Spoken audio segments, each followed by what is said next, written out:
You're listening to the Fire in the Hole podcast with Richard and Jason, available on iTunes, SoundCloud, and Google Play. If you like the show, you can help us out by supporting us on Facebook, Twitter, and Instagram, and by rating and reviewing us on iTunes. If you want to be a guest on the show, or you want to get in touch, drop us a line at fireintheholepodcast@gmail.com. That's fireintheholepodcast@gmail.com.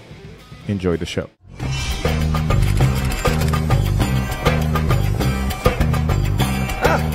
Supreme Leader, Nadal! we are just months away from refining weapons-grade uranium, and we are set to test the missile next week. It is too round on the top. It needs to be pointy. Round is not scary. Pointy is scary. This will put a smile on the faces of the enemy. They will think that it is a huge robot's dildo flying towards them. No, Supreme Leader, the shape of the missile top has nothing to do with aerodynamics. It is about the payload delivery. No, it sticks in the ground and then kaboom.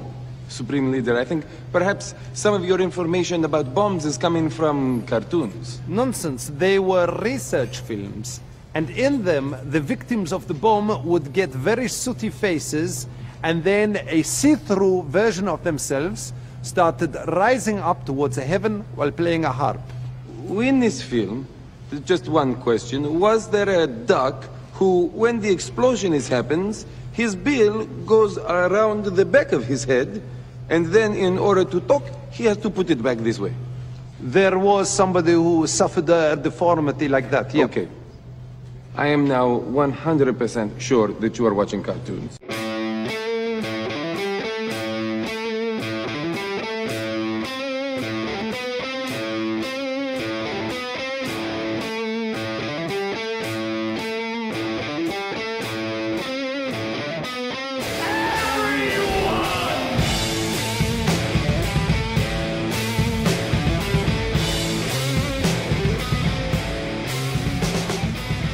Nadim! This one goes out to you, Nadim. It sounds like you know, for Nadim, like some role-playing game. Yeah. You know, like intro video, like, and then it was in the kingdom of Nadim that we learned the terrible secret of the night prowler. It devastated. It swept. Prince. He swept across the land, taking the souls of the children, until a few brave men rose for Nadim and took back the night stars. Saga of Nadim. PlayStation. PlayStation.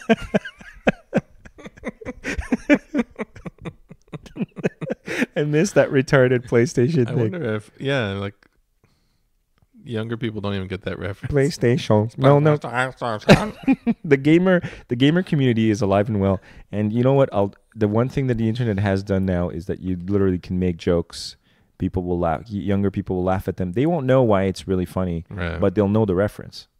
Right. Like I did I'm Snakes on a Plane joke the other day, and like all these younger people like cracked up, and they're like, I think that's a movie. Like they, like they knew the meme, but didn't necessarily know the Wait, how reference. the fuck old is Snakes on a Plane now? It's fucking old, bro.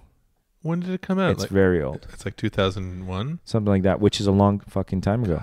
It's damn almost it. 20 years ago, bro. Jesus fuck. I know. Movies are the worst for that. How is that possible? Movies and TV shows are the worst. And because of the way that you age, you're like, yeah, well, that I would say, like I sometimes catch myself talking to a friend of mine, and when I mention movies, she's like, oh yeah, that old fucking movie. That's a super old film. And I'm like, Jesus, it didn't feel like it was that old to me.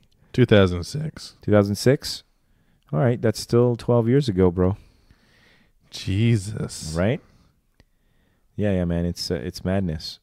How time flies, man. It just tired of these motherfucking years passing so motherfucking fast. Exactly.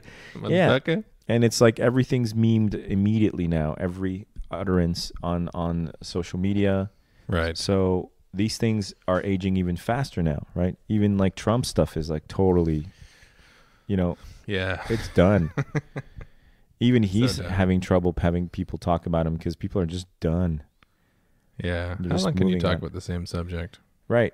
Well, I mean, I think that's also the appeal of all the content, like production that we're seeing on Netflix and we're seeing online. Like, So many shows. it's we're monsters now. We're content monsters. Yeah. And we're just devouring. Ravenous.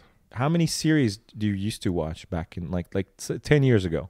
Not as many as I do now. There were maybe 2 series that you would watch. Yeah. And they wouldn't come out at the same time because if they overlapped, then they would fuck the ratings. I don't know how I find all the time to watch all the stuff that I watch. Yeah, seriously, it's. But I feel like I need to do that in order to be like up on everything that's going on. Right. Because every conversation that you go, like you hang out with people like, oh, did you see this? Oh, did you see that? Oh, did you watch Stranger Things? Oh, did you watch Last Jedi? Oh, did you watch?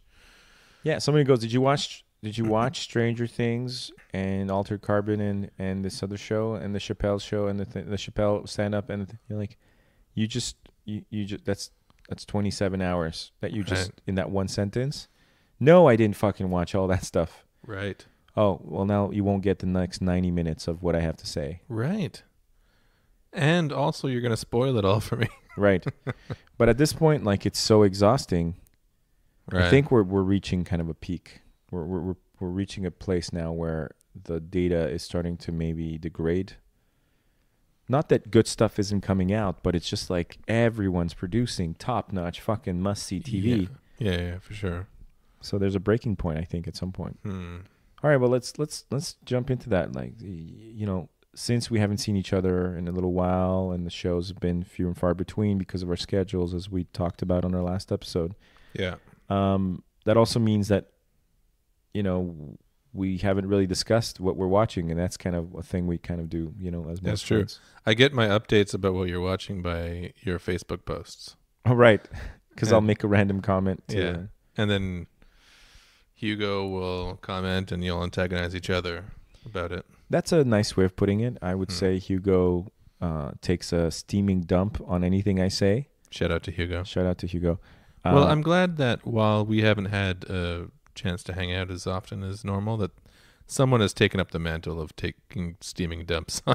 Yeah. on there should always you. be somebody dumping on me. Yes. Thank you. Thank you, Hugo. Yes, thank you. Tag team. I hate you. Just like I hate Richard. I mean, not quite as much, but you know, that's just because you haven't had the time with me that Richard has had. That's right. But he definitely uses a different style. And before we make this about Hugo, I think that's how we keep track of things is just through posts and social media and stuff. But all right, so what have you been watching, man? What have you been? I am deep in the Vikings.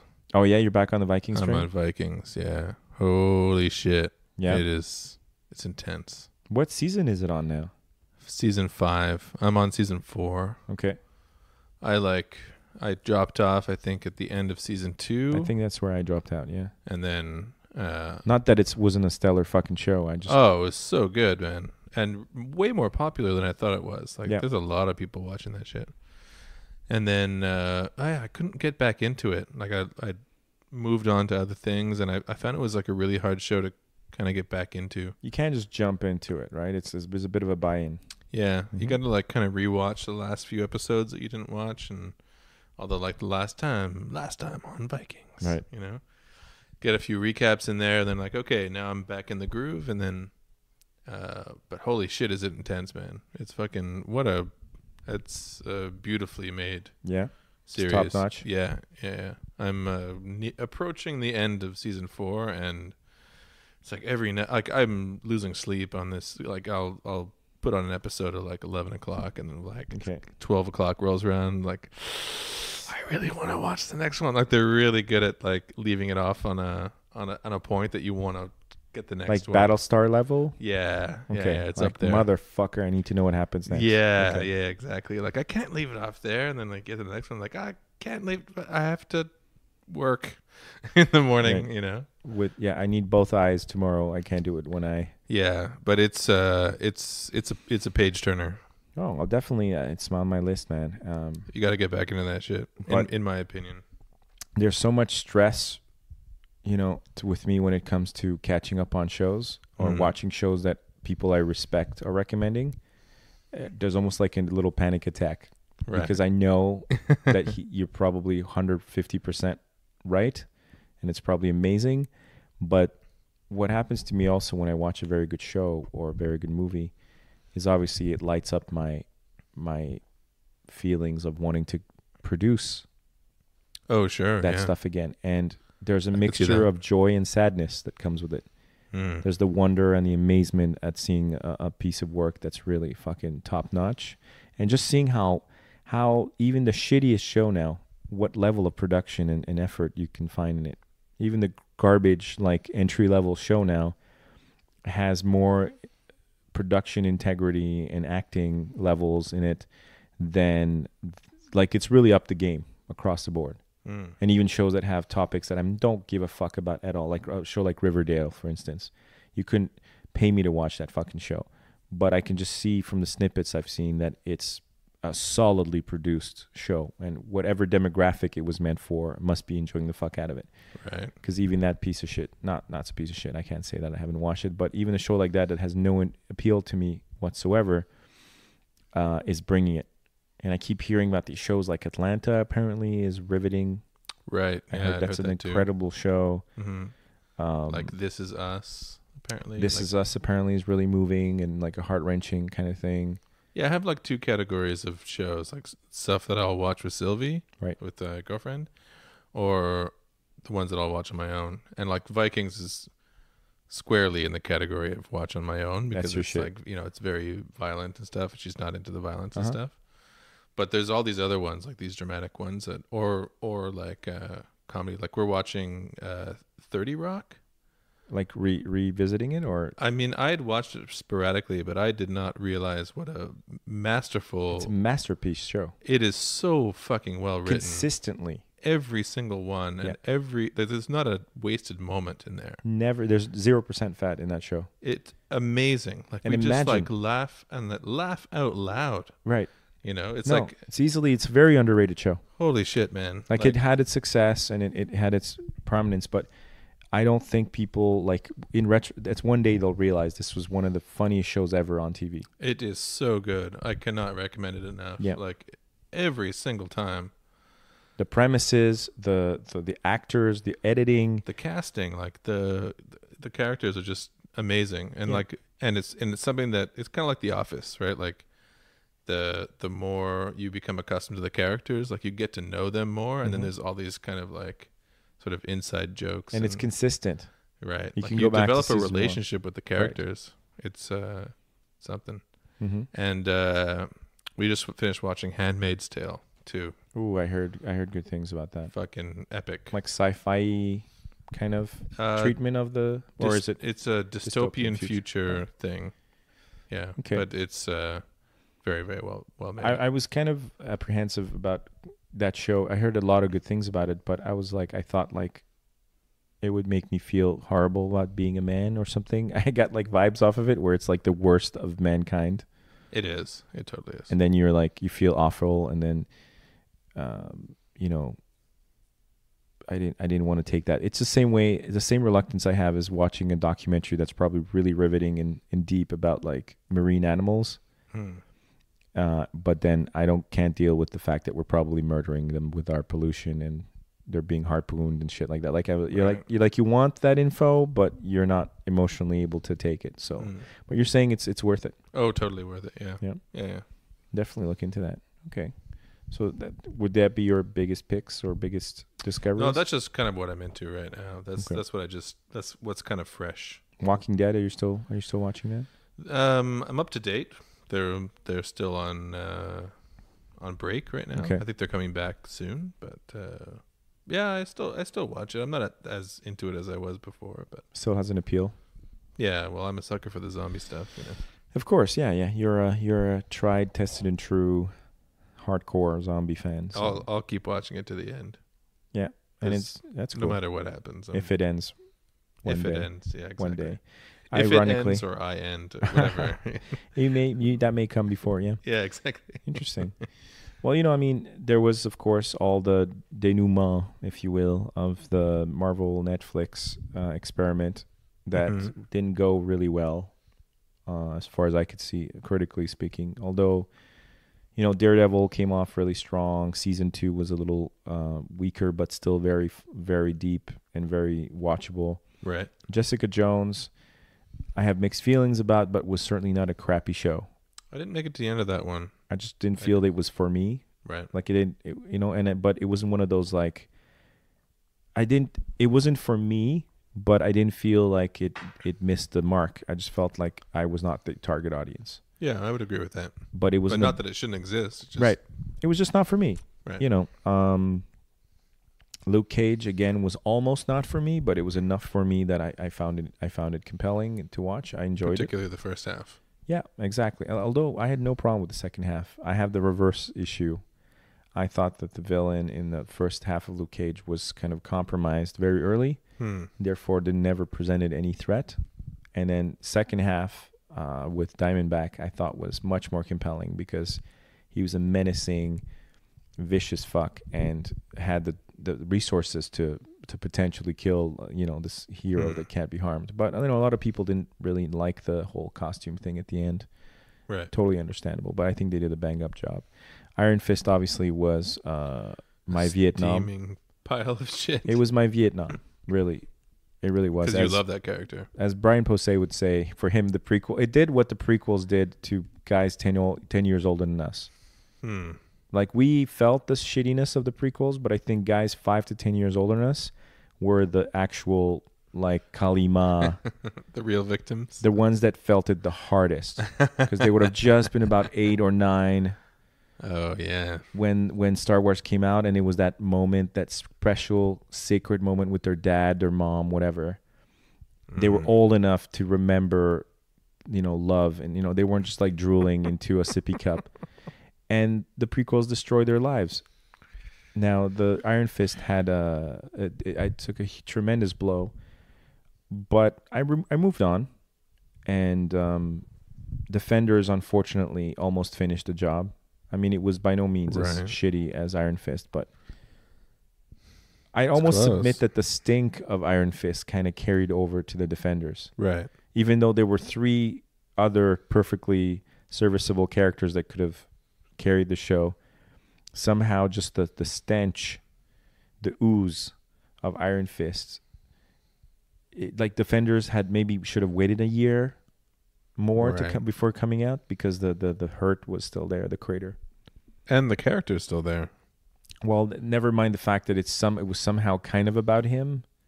A little bit, like a little too much. A little too much, and you're like, really? And this is after you guys realized that he was the worst character? No, because the production was already done by then. Was it in the bag already? Oh, it had to be. Yeah, I guess because it came out pretty soon after. I will never get over how horrible Iron Fist was, and I don't really want to talk about it. And I know that they'll open the wound again. Never learn to love again. I'll never learn to love again. And they'll probably do another season of it, or hopefully not. But anyway, yeah, here I am. This is the most depressing situation to be in, where I'm actually praying that there is no second season based on my favorite fucking Marvel character of all time. Because that's how badly they fucked the dog on that one. Right. So then, what did I have? Like, even though with my hurt feelings, they announced Punisher. Right. Big You're hype. stoked. Did you get through it? I got to I finished episode 5. Okay, so about halfway through, a little bit under halfway. Right. Okay. Did you abandon ship, or it just didn't hold your attention? No, I was watching with Bab, and shout out to Bab, and so I think we'll probably end up watching the rest together. But no, I mean, I enjoyed the first 5 episodes. I mean, it was a good start. I'm not sure where they're going with it, but I also wasn't like a huge fan like you are. Right. I mean, I watched all the movies, but I wasn't into the comics and stuff. Well, it's interesting because it made me realize that I was never really that big of a Punisher fan before I made before I directed the fan film with the Beichu and the fight crew and all those guys. Shout out to Nguyen, Beichu, Goldfarb, LeBlanc, all you beautiful people, Christina San, obviously, Vicky, G, who was of course where I met Basically all of our former guests. a lot of our former guests. But I was never obsessed with the character, but I learned to really get into the meat of the matter when we did the short film, and then rereading all the best of Punisher at the time to do research. And didn't you run into the guy who played Punisher? Amber did. At a fan, like a Comic-Con type place. Yeah, she came across him while he was filming it. And he'd watched your film. He recognized her from the fan film. Oh, shit. And John Bernthal was like, "Hey, I know you from somewhere." And she's like, "Really? Are you doing I know you from somewhere?" He's like, No, really. I've seen you somewhere recently." And then he pieced it together, and he's like, "Oh yeah, I watched your fan film while doing research for the show." And of course, if we ever talk to Sean again, we were obviously texting back and forth during the show as we were watching the Punisher episodes, and he's convinced that some of the things in the show are like directly inspired by our thing, whether they are or not. The fact that I know that they even looked at our stuff is immensely, it's just super. I mean, it's not even real in my head, but also that the creator of Punisher actually watched our movie and tweeted about it. Like, that was fucking great. So what I'm saying is my love affair with that really began at that point. Wow. But I realized the other day that prior to that, I'd always liked Punisher, and yeah, he was badass, but it wasn't like one of those characters where, like, if they get him wrong one more time, I'm going to burn everything. I was disappointed that they'd fucked the dog on all the iterations I'd seen in the theaters before. Right. What I was hoping here is, I think I'd seen enough Netflix Marvel by this point when they announced Punisher that I knew a couple of things. I knew that the casting of Bernthal was going to be controversial. Some people are just never going to accept him as Punisher. I was okay with him being Punisher. I knew that because it was a Netflix show, it has a limited budget. While it has a budget that would obviously dwarf any show, like a regular show that's released especially on an internet platform, I knew that they have a limited budget. But they also have to deliver a season that can be binged, that's in the same amount of episodes as the other Netflix shows. Sure. And so I knew they were not gonna. I had a feeling that there was gonna be a little bit of filler, because that's if there's anything that I can criticize Netflix Marvel for, is obviously they had to stretch out certain parts a little bit and have a little filler here and there, right? Right. And without spoiling a single thing about Punisher, I would say that here the filler stuff felt more criminal. No pun intended, I guess. Pun intended. Oh God. Yeah. So the filler in this show, I mean, Iron Fist wasn't insulting because the entire show was filler and not even good filler. Garbage from beginning to end. There wasn't even a moment of glimmer of hope in that show. But Punisher, I feel, where it possibly let down the fans and let me down, is that there were just some very easy ways of filling some of that time. And I felt that it went on these tangents and stayed there too long. And they forgot. I almost feel like, in the interest of wanting to make it a complex show, because Daredevil casts this like wide shadow over all the Netflix shows, right, where they have to give you depth, complex villains, get into the meat of these characters. I think here it hurt the show, because what people want to see from Punisher is little glimpses of introspection, or perhaps even these little windows into his mind. But mostly it shuts the door in your face, like those introspective moments, right? Just when you're like, oh, I'm about to understand something about this character, it's supposed to slam the door right in your face and remind you, but this guy is a killing machine, of like, he's a bad guy killer. Right. And he cannot be reasoned with. Yes, he gets hurt. Yes, he's human in some ways, but in other ways, he's completely terrifying and inhuman because of his single-minded devotion. And at the best of times, the show lets Bernthal go there. I feel like his devotion was 150%. Mm-hmm. But at the worst of times, it seeks to develop this sort of relatability to Punisher, which hurts the character. Right. They tried to humanize him a bit. Too much. Yeah. And, the rest, I mean, you can pick apart, or, you can say, there should have been more action. There should have been more of this. There should have been more of that. I felt it was inconsistent with his appearance in Daredevil. Clearly, yeah. In Daredevil, he seemed like he was like brain damaged. Right. Right. And that was like the excuse for his single-mindedness was that like he was He had a bullet in his skull or whatever. Yeah, like broken somehow. Right. And there just seems to be a lack of continuity with the Punisher you see in the actual Punisher. Right. And that's going to happen, right? Because when a character on a show gets a spin-off, there's going to be a handoff from the person who introduced him, but really now it's someone else's baby. Right. So something's going to get lost in the transfer. I also feel like in all of the Marvel shows, I don't understand the female love interest. Okay. Like I don't understand why she cares at all. Who we're talking about, Karen now in Daredevil? Of them. Every single one. Okay. Like why they have this like instant intimate relationship based off of nothing. It seems like they just because they don't sell the relationships very well. Right. Yeah, it's true. There is a little bit of lack of chemistry. Why would that reporter girl have any? Karen Page? I guess so. Right, the blonde. Yeah. Okay, from Daredevil. Okay. Aside from the fact that he saved her life. Now we're talking about Karen Page and Punisher? Yeah. Right. Why would there be any sort of weird...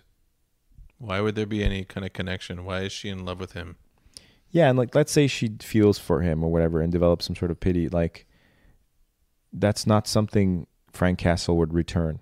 Right. If anything, he would go out of his way to scare you away if you tried to get close to him. Right. Because he doesn't want you to be... He's not collecting any, potential weaknesses.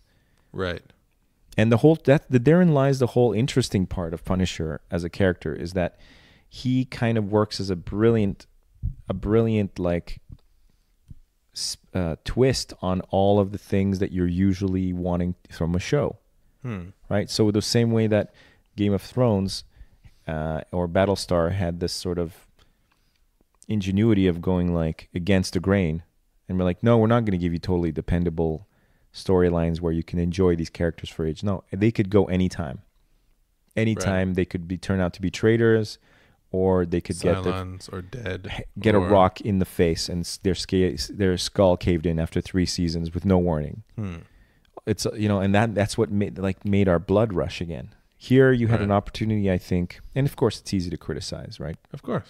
The way I would have done it, but that's what we're here for. That being said, I feel like with Punisher, there was an opportunity. The big fuck up with Iron Fist, apart from having ignored everything that was cool about him, was that nobody knows his character.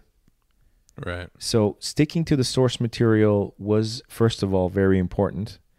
But the things that they could have altered was everything else. Kind of the same thing that they did with Iron Man. Iron Man always had a shitty, non-consistent, never clear, kind of weird topical 60s, 70s origin. Mm-hmm. They just revamped all of that, but they kept the thing that was cool about him, which was basically a guy wearing a sports car that could fire beams, which it was totally, the timing was right with the SpaceX, Tesla, fucking Musk thing. And a bit of a douche. And a bit of a douche, bit of a womanizer, yeah, exactly. Bit of a relic, right? Yeah, right. Because that behavior is totally not cool anymore. Exactly. But Downey Jr. is the guy that can sell it to you, right?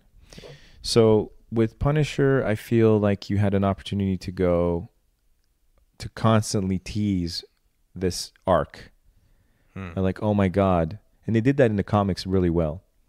Like at some point, Punisher meets this woman who's been so traumatized in her life that she survived breast cancer, and like literally she had no breasts left. Like there was only scars.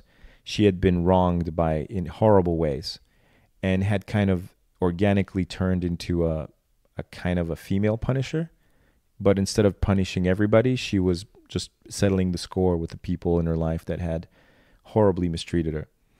And at some point they cross paths.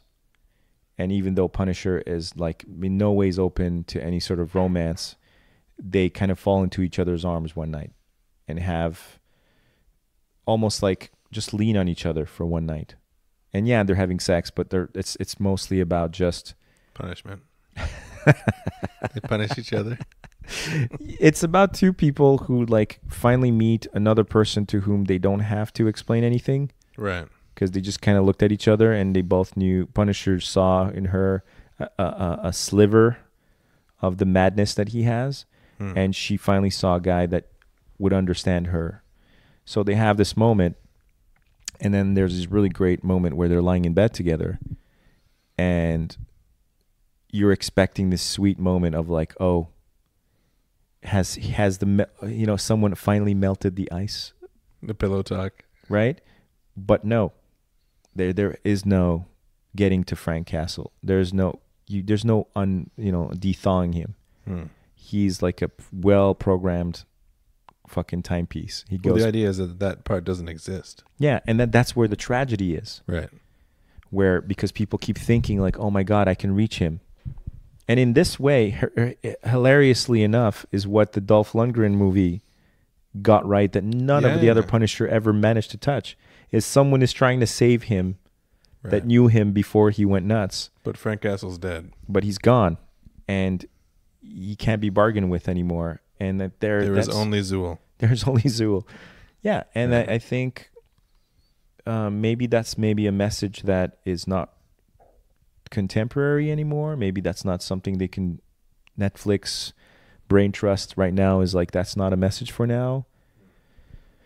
Maybe relatability is what's the big concern right now, and making these characters lovable. But in the end, I felt like they ended up saying nothing about Frank. Right. You don't really know what's going on, even though you've seen the whole story. Yeah. So yeah, I've been watching. Sorry, I went off on a tangent there. It had to be. He's like a murderous android in human form. Yeah, but it'll occasionally like rub a kid's head and give him and try to steer him straight, which is like, no, would not be Frank Castle at all. He wouldn't even want to go anywhere near another child or anything to remind him of his own family that's gone. Yeah, they tried to make him into a hero. Right. But he's sort of an anti-hero. He's a monster. Yeah. It's just that he happens to eat bad people. Like Dexter. I would say the reverse, right? Like Dexter is kind of a Punisher. But that's what I'm saying. Right. Exactly. Yeah. That's that model. A serial killer that kills serial killers. Exactly. Yeah. Interesting. So, although they fucked up Dexter in a whole bunch of different ways. So, yeah. Let's not go there. Let's not go there again. So, that was, I gave it a 7 on 10, and I angered some people that I know who thought I should be much harsher on the show. But maybe it's also a fact that I've started to understand the Netflix potential and how far they can go, and I didn't expect miracles from the show. Yeah, they're definitely going for like universal appeal. Right. I mean, I applaud them even for trying to adapt fucking Punisher. That's ballsy. Yeah. And they have to do a bunch of stuff as a business that, may not make sense for us, may not be for us. I mean, look at all the Adam Sandler movies that are coming up. That's like no one is asking for us. Nobody's fucking asked for anything, but they're making them, and there seems to be some logic behind it. Well, the logic is the international stage. The metrics, okay. Right? So like now that they're more and more present internationally, people still find Adam Sandler funny. Right. They don't know he's declined into a horrible parody of himself. Yeah, for sure. Like it's definitely not for us. Right. It's definitely not for North America. Well, maybe some North American No, but I audiences. understand what you mean. It's truly getting globalized. Yeah. And that's why just like movies in general are being like is China like a bigger market now than it is US? Officially, yeah. Yeah, I think we just crossed over that. Mm-hmm. So yeah, and then you'll see one new American movie appear and 10 Punjabi action films suddenly pop up on Netflix. I don't think that's an accident. And even like different versions that you see in China versus US.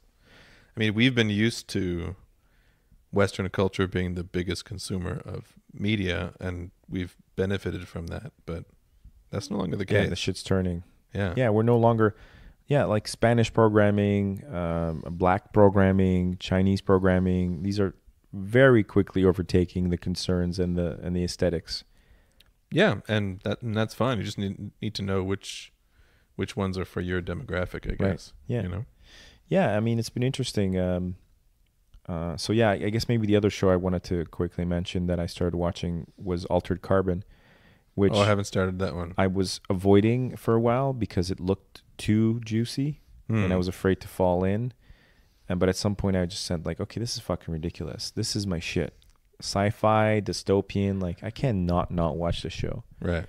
And I'd have to say it is really, really fun to watch, even though it's a bit difficult to nail down the tone or the where it's going, because it's just doing so much in every episode. Right. There's so much going on, and clearly it is massively derivative. Right. Every element of it you've seen before in some form, but it somehow doesn't detract from its appeal, because they still, like, you're like, oh, I remember this concept. It almost feels like somebody turned their role-playing game sessions into a show. Interesting. Well, I mean, I guess it kind of has a familiarity to it in that sense. Right. Well, the cast is good. You don't have to reintroduce each concept. Like it's familiar. You can join, like an old shoe. You're like in the year 25, whatever. You're like, okay, I know what this means. There's going to be some weird tech.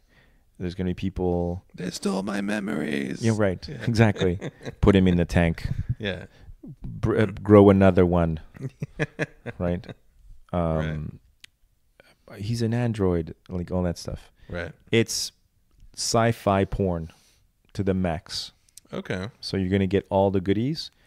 But what I'll give it is it introduces, it gives you a mechanic in it that is similar to Battlestar Galactica. Okay. Where that little sci-fi gimmick actually opens up a sort of whole realm of possibilities that make the twists and turns really interesting. So that fact is just that the relationships between the bodies and the minds has become very commonplace and trivial. And suddenly our bodies are not as sacred as they were before. It's all about our minds and how they're stored into this kind of chip. And without giving it away any other detail about it, suddenly that when they start playing with that, it becomes really interesting. Right? Where a character might be killed off, but you realize that he has a double somewhere, and that's not like a big reveal anymore. Anybody with enough money can do that. Oh, I see. Okay. And now it's like, if you don't destroy his essence, then you can never truly kill somebody. Ghost in the machine kind of thing. Yeah. Or the idea that bodies are like clothes. So rich people have good ones, poor people have to take whatever is given. That's a really funny, gimmicky sci-fi thing, but then when you see it applied as a common thread in the storyline, you're like, oh shit, this has implications. And they can really, and then sometimes you have to go like, oh right, you have to keep in mind certain things they introduce, because then you have to kind of keep track of all of these technological things and realize, okay, oh wow, okay, this just made like a regular murder really interesting now. Or if there's a betrayal or a jealousy thing, now there's twists to it because of this technology. So from that end, it becomes really, really interesting and watchable. I'll check it out. Yeah, I would recommend it. It's on the list. Yeah. Yeah, and it's really easy to jump in and enjoy it. It's well shot. It looks like it's expensive as fuck to produce. So Netflix, I think, really put some steam behind it. Yeah. Yeah, they seem to be like just packing all this, as you said, sci-fi porn, like that what's that Player One movie that's coming out? Welcome Oh, Player yeah. One or something. Welcome Player Just- One. Is that his Yeah, name? something like that. I want to call it like Spielberg's last ditch desperate attempt to It's relate like to the gamer youth. porn, like Yeah, but it looks like it's using all the right imagery, Right. but it's horribly out of touch. yeah. It's just I Spielberg don't- trying to please young people at all costs because he hasn't been able to make well, young anything people relevant. and also like retro gamers, Right. right? Like it's just literally feel like it's his last scream in the night, trying to recapture some of his, because he has literally been living off of fumes for a while now, creatively.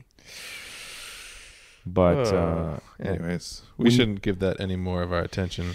absolutely. But yeah, we shouldn't make Nadim wait any longer for our Last Jedi review. all right. So let's do this. Let's give him the brief version. So we went Let's to do see this Last Jedi. proper. Yes, we did. After Force Awakens and Rogue One, I think our expectations were sort of adjusted. Right, and there was drama.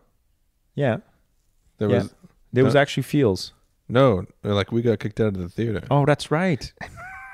Okay, so real quick, did you want to tell the story? Yeah, well, we got like half an hour into the movie, and then there was an alarm that went off, and the alarm went off like at the right part in the movie, so we thought that it was part of the movie until it became evident that it was not part of the movie. Because the alarm goes off almost Like- like it would sync with the alarm, ship alarm on the Yeah. actual in the movie. Exactly, as they're under attack, it's like, okay, this is the time for an alarm, But then they cut to another scene. and the alarm's still going off, and then the alarm goes off. I'm like, okay, maybe everything's cool, like false alarm or something.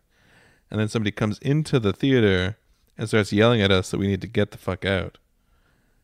So everyone just starts leaving the theater, and we walk out, and there's just water just pouring from the ceiling, and the whole place is flooded. Yeah, and to put this in context, if you're not from Montreal, like this is the prime cinema in our town. The biggest corporate mega cinema we have.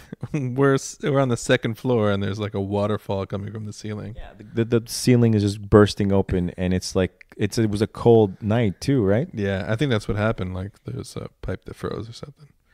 So we ended up leaving bewildered, right? Like exit, like everyone's just like, get the fuck out of the building. I'm feeling really bad for parents that had brought their kids and had Right. made all these arrangements to bring. And them to it the- was cold. Like it was brutally cold. It was freeze your face off cold outside, and there's just people wandering around with their like full 2-liter Pepsis. Yeah. Oh, that's right. And then nachos, and they just don't know what to do. They just like dropped $50 on nachos. Yeah, there was I remember the guy with the tray, like he had literally had bitten into one nacho. Yeah.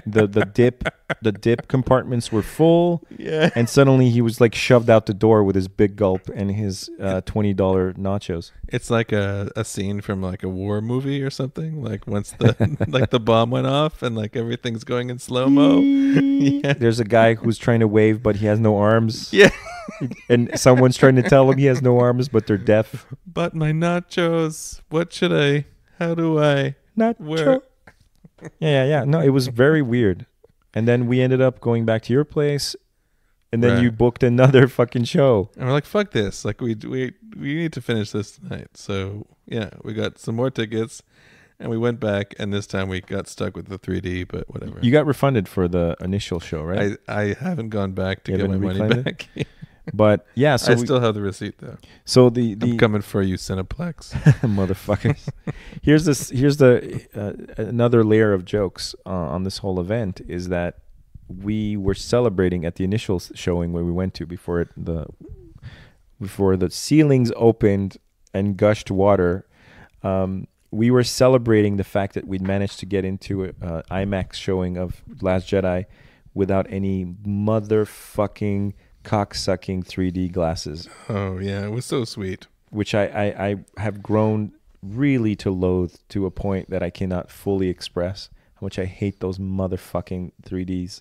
Dude. And we're like, holy shit, dude, we're in a IMAX, and it's just with our eyes in the movie, and we're all happy. And of course, It's just our eyes. and of course, the cinema collapses on itself Right. because we were set up. And of course, the showing that we managed to catch to finish the film had goddamn glasses Yep. and a homeless guy trying to start a fight right at the beginning, which where I thought we were going to get sabotaged again.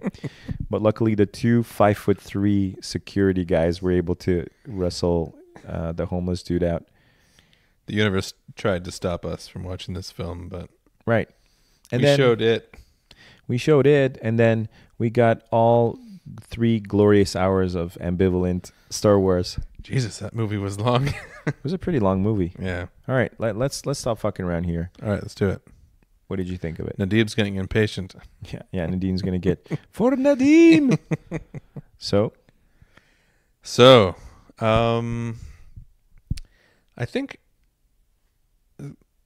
I think Red Letter Media did a great job of doing the review.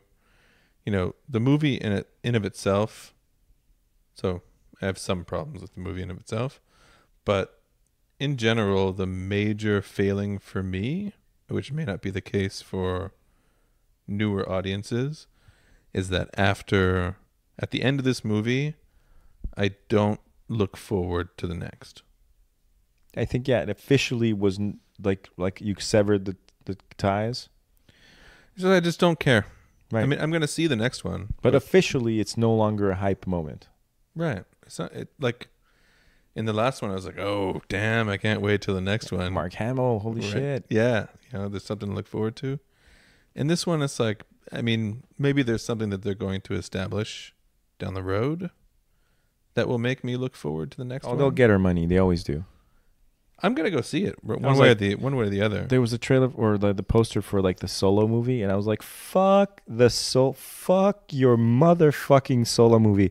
Then someone sent me the teaser trailer. I was like, I'm going to see the fucking Solo Of movie. course we're going to go see it. They have us by the balls, man. Of course. I'm not invested. Like, I don't really look forward to what happens next in the Right. saga, right? Yeah. Like Exhausted a bit. they've closed off all of the storylines that I care about. Mm-hmm. Yeah, Right. definitely agree with you. And maybe to a certain point, not accidentally. Right. You know, kind of in keeping with the whole, like, it's not for me kind Right. of thing, which is fine.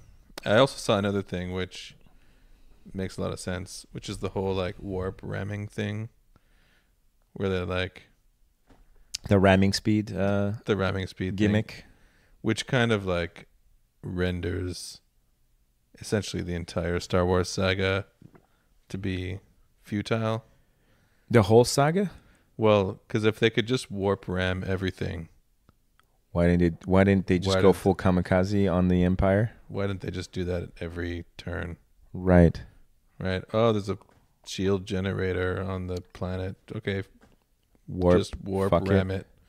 Oh, there's a star destroyer. Warp Just ram it. fucking warp ram it. You know, Right.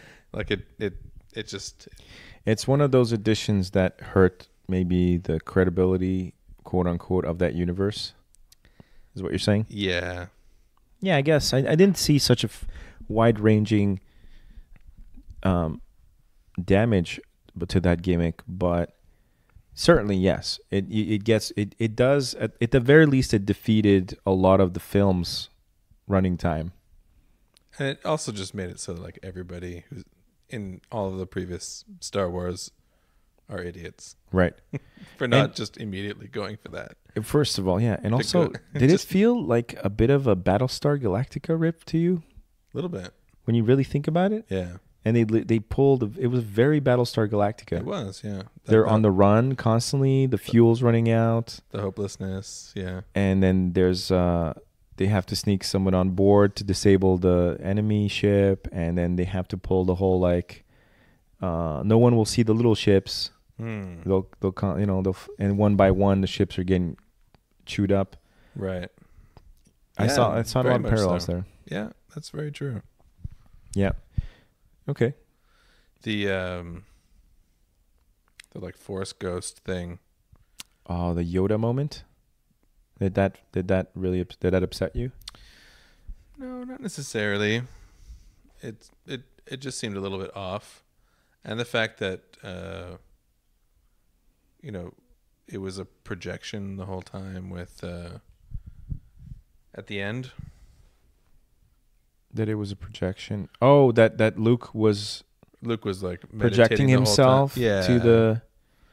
That was a bit odd, wasn't it? Right. And he showed up and he looked younger or more dyed. I know. Yeah, he looked more. Like his Yeah, beard was Rogained and died.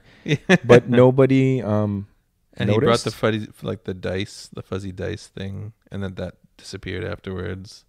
Right. I don't know. There was just some. It was odd. It was very strange. And that he died anyways, like he died from the effort. Which means then why did he project himself? Why didn't he just show up? Why didn't you show Or up? because he knew he couldn't take Kylo Ren in his present state. Right. And how can you die of effort? Yeah, it had shades of like the prequels where Padme dies from heartbreak while giving birth to Luke and Leia. Yeah, it felt like that he just died because they wanted him to die at that. Because Mark Hamill wants to die. As far as Mark Hamill hates your script. So, okay, if I may segue from that to Sure. one of my great sort of assessment of the movie. Do it. There was, to me, one thing that bothered me from the beginning. As excited as I wanted to get about this film, the idea of Last Jedi, the whole thing, and that's that I had the same feeling I'd complimented Force Awakens for possibly on purpose or not doing this meta thing where the new characters they were introducing were kind of like the fans who held the original people in awe. Right. Right. So I felt that parallel in Last Jedi as well, where we're getting the story of Luke, who doesn't want anything to do with the world that he helped shape, and a hilarious parallel with Mark Hamill's very overt disdain for what they've done to the character and the Star Wars world, and him like openly shitting on it at conventions. Oh yeah, there's a whole like supercut. Exactly, of him just like going like, I don't agree with what they did, but I'm just a fucking actor, so I'll take the, I know this is not the swan song I wanted, but it's the only one I'm going to get, so I'm going to participate and hope for the best. But like there was this kind of weird cloud for me over it, because even though the most compelling parts for me in Last Jedi were those moments where Rey's trying to really get Luke to listen to him, and he has these amazing fucking dark moments where he's like, don't you understand? This whole thing is a fucking joke. Almost like the comedian in Watchmen. Don't you understand? This whole like dark against light, it's all a farce. Right. All we end up doing is giving birth to this cycle again that ends in destruction and countless lives. And for what? For what? For a disagreement over what to do with this weird mystical power? Like, no, I'm staying in my fucking island, eating weird fish and milking aliens at the milking boobied like weird creatures. That was so weird. That was such a bizarre scene. I think it was meant to be funny, but it just was so odd and just uncomfortable, really. I did not like it. So there was that sort of stench over the whole thing for me that I had a hard time. At once, I'm like, this is the direction the entire movie should have been in. They should have stayed with Luke and Rey longer, and have her challenge him on his sort of jadedness, and then really sell me on Luke changing his mind, either because his sister needed him again, or he finds out that Han is dead and now he cannot deal with the guilt of having lost Kylo Ren as a student. Yeah, what caused him to turn around? Well, nothing. What caused Luke to give up? To change his mind. Well, he feels that he failed and he lost Kylo Ren to the dark side, and that never. But why did he change his mind after telling Rey to go fuck herself? Yeah. It's like, how does he get back in the fight? See, I know there probably is a throwaway line somewhere where they give you a reason, but certainly not one I can remember. I'm sure someone's screaming at this podcast right now going like, you fucking moobs, it was because... No, but clearly it was not... I was not sold on it. And none of what... we didn't care really. We just wanted him back in the fight, right?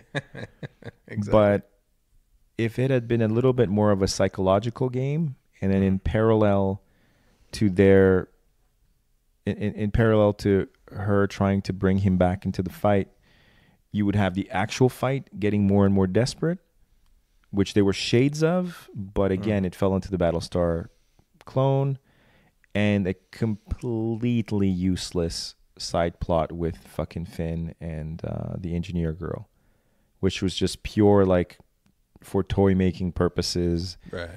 to have some silly moments and have this whole, That like, part felt like the prequels. oh yeah, major prequel, especially once they stampede through the casino. It stunk. It stunk really badly of the prequels. Big time. I think probably if I actually bothered to read reviews, a lot of people would have a similar observation. And never mind the fact that their entire side mission was invalidated within the story, which I never understand how that happens. How you can shoot yourself in the foot within the scope of the same film, and then air it, not reshoot it or not figure out some way around it. But again, it seemed like this was the work of a team of supremely talented writers, but all kind of trying to fit in these set pieces, and in the end, they ended up disqualifying and invalidating each other. Right? No. I mean, you might be right, but from what I heard, and I could be completely wrong, but like what I heard from the Red Letter Media stuff was that the Force Awakens was done more by committee, and what they had hoped for was that this would be done by a more personal film. Okay. And apparently, the director from this one kind of did his own thing. Okay, so this was his approach, but in somehow it seemed like the opposite. It seemed less together. Right. Okay, yeah. so I was wrong about that. I mean, I could be wrong too. Whatever the case, I mean, at the end of the day, I definitely understand the feeling of it having been written by committee, because it seems like multiple personality disorder. Right. ADD a little bit. Yeah. Like it was trying to do everything. Yeah, I'd kind of assume that it was like an attempt at diversity. Definitely. Right? Because they, two visibly minority characters get their own storyline. Right. But it ends up being ultimately futile, which sort of defeats the purpose. And it's more insulting. I find so, yeah. Right. Just personally. like all the people in charge were women in this movie, with almost no exception. Right. Which, as a concept, I have no problem with whatsoever. But when it's contrived and done in that kind of overt, really pandering kind of way, it ends up actually being more offensive. Yeah. I mean, like Laura Dern was super distracting. Yeah, that I didn't really see that. With her stupid hair and her stupid, like, she was really distracting and really jammed in there. Like Leia was not was not girl power enough, or maybe she wasn't youthful enough to satisfy a female presence. Okay, Rey, who's amazing, great actress, whatever, that wasn't enough. It was like really like they doubled down and ended up making it almost silly, where every time you see the rebels like scrambling, there's like what looks to be a 22-year-old girl like yelling orders at like grown men and chastising them and telling them to shut the fuck up and load up the ships. And I'm like, what is this? This sounds like a man trying to be feminist rather than somebody going, let's get some solid female characters in here. Let's make this more even the playing field a bit, get some minorities in there, get some, change a little bit the uniformity of things. Right. Here was like, this was some fucking armchair philosophy, contrived, misguided feminism through the eyes of a dude. Yeah, maybe. Right? I mean, you can certainly see like there was like, if you look at it through like a PC lens, like you could certainly see the boxes that were checked. Yeah. Yeah, exactly. Right. But and all the men were either grumpy assholes, dark side cackling villains, or ineffectual morons that had to be constantly like punished. Right. Not to start like making this into conspiracy theory. I'm just saying like that was by trying to make things more equal. in a clumsy way and not in an honest way, not in an earnest, well-written way. It does a disservice to what it was trying to achieve. Exactly. Yeah. Exactly. Yeah, I could see that.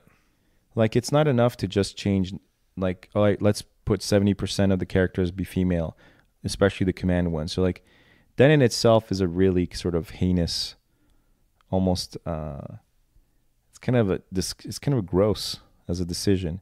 But if you told me, you know what, no, the admiral or the commanders happen to be women, but you sell me on the fact that they are, you know, if not as effective, then more effective and more fucking badass, or just as badass as some of the men, you know. Mm-hmm. And you want to give me some dumb males, give me, you know, I know now I'm starting to sound like I'm, you know, one of those like Return of Kings dudes that's complaining about the plight of men, but that's not what I'm saying here. I'm just saying it's like, no, I don't think you're saying that. I think we agree that when somebody who is not smart tries to make an intelligent sort of influence intelligently socially through art, it's kind of hard to watch. Yeah, I could agree with that. Right? And if you're trying to do it through tokenism, I think that's, or just checking the boxes, like you say. Like, Right. I think you're ultimately doing a disservice, right? Like, you'd want to see sort of an equally competent, diverse cast, as opposed to like ticking boxes or making sure that the count is right. Right. You know, yeah, I agree. Yeah. I mean, I think there's also like a bit of a, I think there's still like a challenge about writing like really strong female characters in Hollywood in general, you know. It's like they have to be perfect. Right. Right. Especially now, yeah. Right? Like there's kind of like a script that you have to Right. follow by, like a playbook that you need to follow by. But this is only happening at the mainstream level. Right. But all the characters that we really love, regardless of gender, regardless of race, they're the one we love them for their flaws. Right? Like when we get true parody, let's say, we'll be comfortable enough to write strong characters regardless of gender, regardless of race, that don't have to be flawless. Right. Then we can actually have characters that we love and care about. Yeah. Yeah. Yeah. What's also frustrating for me as a person who's been to film school and has studied film has had the opportunity to study film from all eras, you know, from the beginning of cinema and kind of go through the ages and the periods and even internationally and stuff like that. A lot of these male-female things have been overcome. The only real problem was not that there weren't any good female characters. It's just that there weren't enough of them. Right. There weren't enough films that featured or that spoke about strong female or strong ethnic characters or whatever. But the characters in the films have been around for a long time that have resolved and have shown the potential of writing good characters versus good Chinese, good this, good that, right? Right. And then suddenly it's weird. It's like suddenly we're going through dark ages now. We're like, we are featuring our first female rebel commander, and you're like, what? The original Star Wars, like Mon Mothra or whatever her name is, Mon something, the tall, short-haired woman with the white dress with the staff. Yeah. She's like, if not this leading person, she's like the supreme commander of the rebellion. Right. And Leia and everything, and we're like, we overcame this shit like 30 years ago. Why is everyone patting themselves on the back for having strong female leads in 2018? This is ridiculous. Right. It's like, what the fuck is going on here? We made this character black, and you're like, yeah, this has been overcome as well. Like, did you guys like just forget the last 30 years of cinema? Yeah, we've been cool with that for 30 years. Yeah. It's just like now you're on this weird mission to show that you're showing rather than showing, right? Yeah. Rather than accomplishing this kind of positive change, you're just exercising this kind of like, again, identity politics. Yeah. Yeah. So grandstanding. So all this to say is I enjoyed Last Jedi for what it was, but it did feel like to me like a goodbye to whatever. At this point, no Star Wars movie can come out that I think I can blame for not being true to the original anymore. I've let go. Well, the original, like all the legacy stuff is sort of done. Yeah. Right. This was the transition, right? Like they supposedly, but I feel like they're going to keep going back and milking the nostalgia factor to get the old people that are like us that are disconnecting. Yeah, certainly. They're going to keep milking that shit. Of course. They'll never let us go. They keep telling us it's a new chapter. Right. But they'll make sure fucking Chewie's in the back there. Who never dies. Right. Undead He's Chewie. Immortal Chewie in the back. And then C-3PO, R2-D2. If they can't shove that in our asses, then they'll make sure the sound effects are there to like Pavlov style. Like Japan. Pew, pew, pew. Like they'll use all the sounds to get us excited again. Honestly, one thing, I don't know about you, but just sort of to wrap this up, one thing I couldn't help feeling at the end of Last Jedi was, what can they do at this point? Well, they have to start new storylines. But what the fuck can they do at this point? The galaxy's been at peril a dozen times.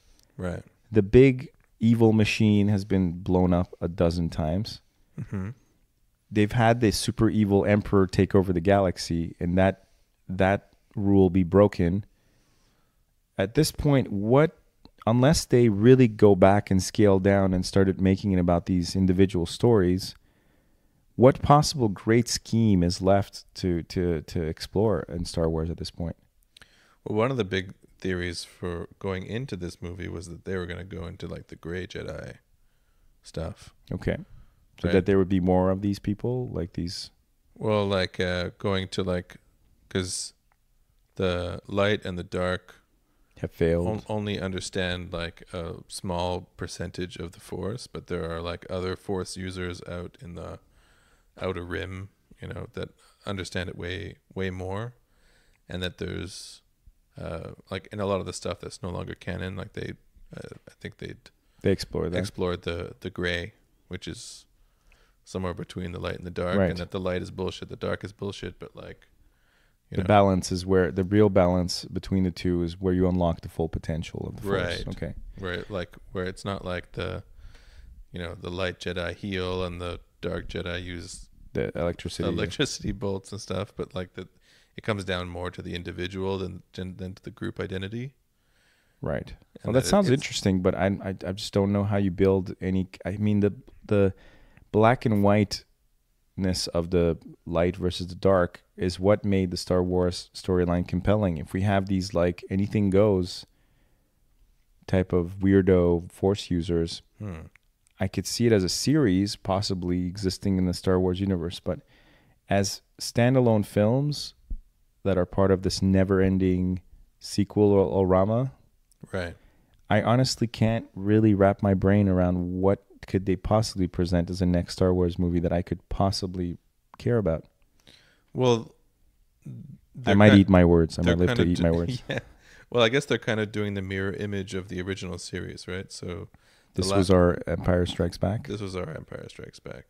So this will be like the Return of the Sith. Right. Right, because they're doing it all kind of mirror image of each other.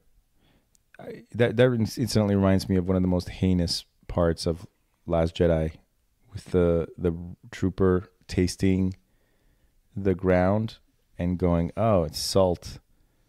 When it basically how they ended the movie with like a Hoth battle, and then they have this weird little scene with the guy tasting it to say that's not snow, it's salt or whatever. Right. And at that point I was like, okay, these guys are just fucking laughing at us at this point. Right. They know we're drooling monkeys that'll just line up and eat whatever slop they dump into our pens. And that's the exact image, by the way. We are pigs in our own poop, and whatever comes over that fence we will gorge ourselves on because it has the Star Wars stamp on it, a pig in a cage on antibiotics, feeding on its own feces. This is a Star Wars. I am Werner Herzog. And the humanity is no longer important at this stage. It's about the suffering. Now you shall discover what you truly love about Star Wars. Now that you have learned pain, like nature, like the cuckoo bird, you will learn that you have no home. You never had one. You had to steal it, you see. This is the truth of Star Wars. And my accent is falling apart because it's very late. At this point, it's not tenable. But it is certainly becoming an endurance test. Right. And I feel like this is the part where I'm out of steam. Well, we're going to watch it. Sure. But with certainly less stakes, I feel. Sure. Yeah. It's up to them in order to build a storyline that people care about. And I'm not even sure if the newer audiences of Star Wars care about this storyline. Well, there's the cult, right? The cult of Star Wars that'll always be there. Sure. The lightsaber brandishing, squealing masses of man-children as the red letter media people. I thought that was one of the most compelling arguments incidentally, is that at this point it's become such a cult phenomenon in the real sense and the creepy, dark sense of the word, that there's going to be that core of believers that'll just go no matter what. Sure. And I'm going to go no matter what either, as well. I just won't go like right away. I won't go right away. I might even let it come out on, some streaming service. Maybe. Illegal or otherwise. But let's watch it together and let's podcast about it. All right. That's a deal. All right. So there you go, Nadim. For Nadim. For Nadim.